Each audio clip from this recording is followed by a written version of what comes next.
Praise the lord.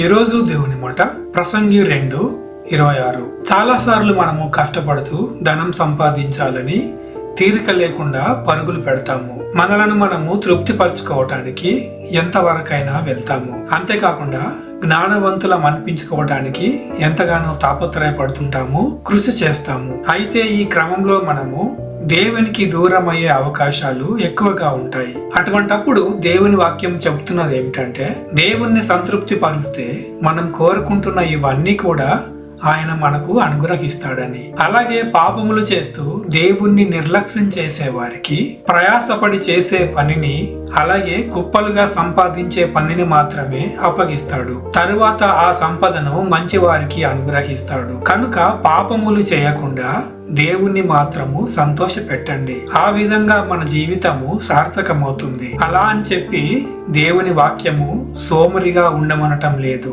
చేతిలో ఉన్న పనిని నిర్లక్ష్యం లేకుండా చేయాలి. పరిశుద్ధాత్మ దేవుడు తన నడిపింపును మరింతగా మనకు అనుగ్రహించునుగాక. ఆమేన్.